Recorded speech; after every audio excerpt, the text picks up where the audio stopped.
Patrick Roger. Il est 7h40. Est-ce qu'il y a une Bardella mania?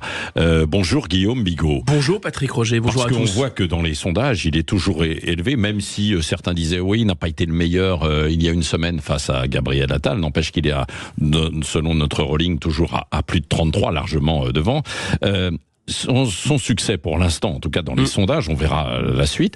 Est-ce que c'est d'abord lié à la faiblesse de la candidature de Valérie Hayer? Oui, je crois, et ça permet de relativiser un peu cette Bardella mania, c'est-à-dire Valérie Hayer, c'était quand même un pari risqué, c'était une inconnue, pas très rodée, ça a créé un effet contraste, notamment dans les débats avec cette bête médiatique qui était devenue en quelques années Jordan Bardella. Mais je crois surtout que c'est la stratégie du camp macroniste depuis le départ qui était très mal conçue. Un effet drapeau complètement raté avec la Russie, qui était anxiogène et qui a fait passer Jordan Bardella pour quelqu'un de modéré. Un effet barrage complètement raté en agitant la menace d'un RN très haut, qui est devenu une prophétie autoréalisatrice. C'était une menace au départ, à force de crier au loup, on le fait venir.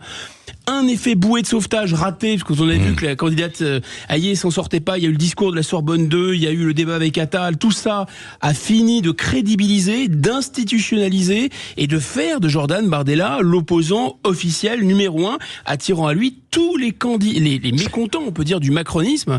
Et je pense qu'il y en a beaucoup dans le pays. Est-ce que c'est aussi le signe du grand retour, en quelque sorte, de la droite ? En apparence, oui, parce que je pense que Jordan Bardella, il a réussi un peu à l'intérieur du Rassemblement national à faire ce que Éric Zemmour avait essayé de faire à l'extérieur du Rassemblement national, c'est-à-dire créer un pont entre une droite un peu plus populaire, populiste, celle du RN, de Marine Le Pen, et une droite un peu plus bourgeoise et rassurante pour les CSP+, LR.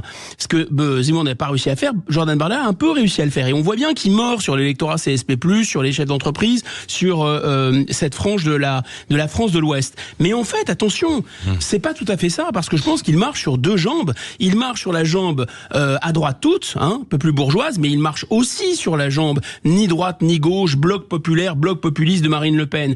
Et d'ailleurs, il a complété à l'occasion de cette élection, à mon avis, la dédiabolisation du RN à peu près terminée sur l'immigration. Il l'a poursuivi sur l'Europe, en attaquant l'Union européenne, tout en rangeant l'épouvantail du Frexit dans sa poche. Ouais, brièvement, est-ce qu'il a réussi complètement, parce qu'il n'a pas fait disparaître non plus LR et Reconquête, qui sont toujours là quand même. Oui, ça, alors, on verra le 9 juin. 7, oui. On verra le 9 juin, on verra. Mais je pense que vous avez complètement raison, Patrick. Il risque d'être de passer la barre largement des 5%, les deux partis.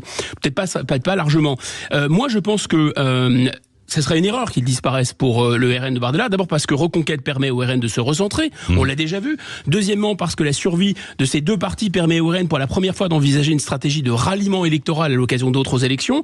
Et surtout parce que le succès de Bardella, si on réfléchit, s'inscrit en fait par un effet contraste par rapport à LR, par rapport à Reconquête. Par rapport à LR, il incarne une virginité politique avec ce parti qui est au cœur du système, qui a été au cœur du système qui est LR. Et par rapport à Reconquête, il porte un discours positif sur la puissance, sur l'enthousiasme qui contraste avec le côté c'est foutu et le côté crépusculaire de Reconquête. Merci Guillaume Bigot, vous revenez tout à l'heure à 8h.